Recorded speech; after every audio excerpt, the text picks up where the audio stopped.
Bienvenidos mis pejis a un nuevo video, espero que estén bastante bien. En esta ocasión le hablaré de la placa madre o motherboard compatible con la nueva serie de procesadores de la generación 5000 de AMD. En este caso vamos a hablar de la TUF Gaming B550 Plus. Si quieres enterarte de sus características y más, dale like a este video, suscríbete y ponte cómodo o cómoda que empezamos. Ahora sí viene lo chido.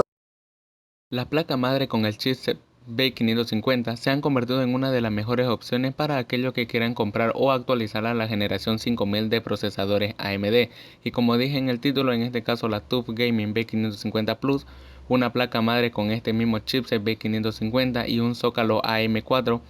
capaz de dar soporte a procesadores AMD de la generación 3000, la Zen 2 y la nueva generación 5000 o Zen 3, también siendo capaz de soportar sin mucho problema procesadores de la más alta gama de la generación 3000 de AMD por un precio no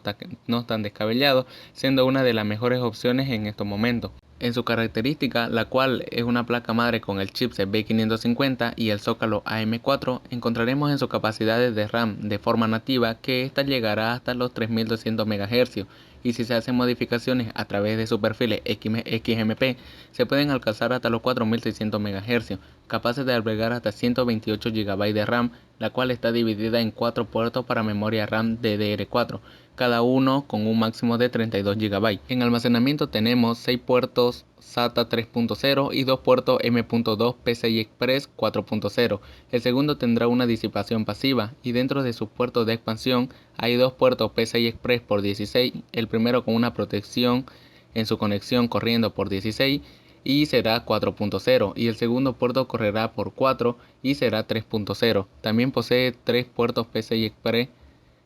por 1 3.0. En sus conexiones internas, aparte de las necesarias para el funcionamiento del sistema, encontramos una conexión CPU OPT, una conexión para bomba de agua, 2 conexiones para RGB y 2 conexiones para ARGB,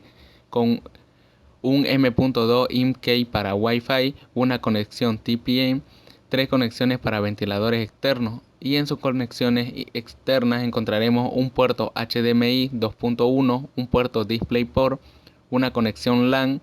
4 USB 3.2 de primera generación, 2 USB 3.2 de segunda generación, uno de tipo A y otro de tipo C, 2 puertos USB 2.0, 5 conexiones tipo jack y el botón de BIOS Flashback, que es para actualizar la BIOS sin necesidad de tener un CPU. En su conexión LAN es de 2.5 GB y en su diseño tenemos 8 más 2 fases de poder cubierta por una disipación pasiva. Eso en su formato ATX, pero hay la versión micro ATX, que por ende para el modelo micro ATX habrá una reducción en su característica y a la vez en su precio, pero sin ningún limitante relevante. En ventajas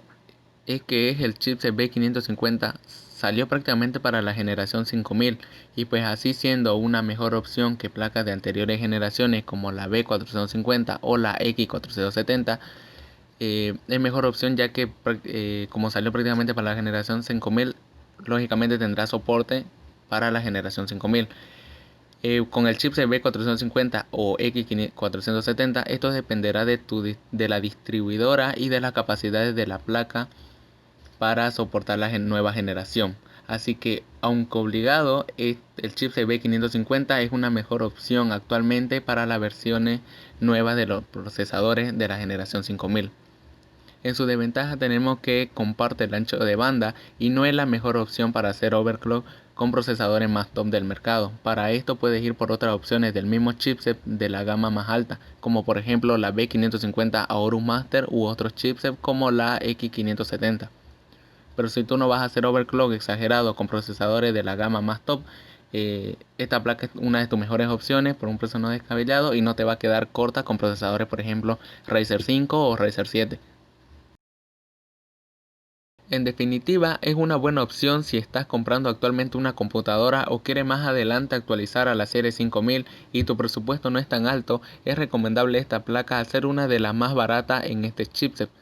Así que es una gran recomendación. O puedes ir por otras del mismo chipset pero de gama más alta por si quieres algo mejor, como por ejemplo la Aorus Master. Pero si te quedarás con la generación 3000 y no piensas actualizar, o por lo menos no en un futuro muy cercano, es mucha mejor opción el chipset B450 o X470, aunque si vas a comprar recién una computadora, y no te recomiendo yo el chipset B450, sino que te recomiendo ya directamente que pases al chipset B550 para nuevas generaciones de procesadores y de diferentes componentes. Y por si tienen alguna duda de cuánto es más o menos el precio de esta placa, en Amazon se la puede encontrar a $160 aproximadamente, y en mi país, que es Bolivia, están alrededor de $200. En estos momentos que grabo está alrededor de los $200. Y si eres de mi país, te quiero dar un consejo de que, como sabes lo que está pasando de la pandemia, y más que la economía no es la mejor en este momento y las cosas han aumentado mucho de precio, casi unos 50, $100 que han subido, te recomiendo que no te precipites y guardes tu dinero y esperes por lo menos hasta el mes de enero o febrero del 2021 para que el costo de los productos se normalice y así puedas comprar un poco más barato. Obviamente acá las cosas valen un montón, pero por lo menos vas a poder comprarlas lo más barata posible a que lo compres en estos momentos. Te recomiendo que esperes hasta esa fecha para que los precios se normalicen. Lo mismo si vas por una B450, espera hasta un poco después y compra también un poco más barata, porque si no mal recuerdo, la B450 están alrededor de los $100, y la Stick Legend a unos 180, $150, y la Strix a unos $180 acá en mi país. Así que te recomiendo esperar, y si ya vas a comprar una B450 Strix, juntes un poco más y te compres una B550, que será una mejor opción y no desecharás tu dinero, así puedes actualizar incluso mucho más adelante. Aquí quiero hacer un pequeño corte. Esto lo digo desde ahora porque es el objetivo del canal y de la comunidad que estoy tratando de crear. Diciendo que si sabes algo que yo me haya olvidado, lo escribas en los comentarios. Y si tienes razón, pues se resaltará tu comentario y así todos le den like para que se mantenga entre los primeros comentarios, y esa parte que yo me haya olvidado, la gente lo vea y en los comentarios, y así se quite la duda por si hay algo que yo me haya olvidado, y así todos nos ayudemos y no exista esa duda sobre lo que se ha hablado, porque ese es el objetivo de esta comunidad y de esta familia, donde todos nos ayudemos y nos corrijamos y no quitemos la duda, como una buena comunidad, una buena familia, donde lo mismo en las diferentes páginas que voy a crear o que ya creé, porque no sé cuándo voy a subir este video, donde tú puedas o alguien pueda ir a escribir en los comentarios o cualquier cosa sobre alguna duda que tenga sobre lo que se habló en algún video o sobre cualquier cosa de hardware, y así yo o alguien de la comunidad le pueda responder de su duda y así quitársela, o por lo menos la mayoría de las personas se queden sin duda y así puedan comprender o entender más sobre este mundo del hardware. Y eso sería todo. Espero que te sirva de ayuda esta información al armar tu PC, y si fue así, te invito a darle like, suscribirte y compartir. También te invito a ver la descripción, y sin más que decirte, cuídate y hasta la próxima.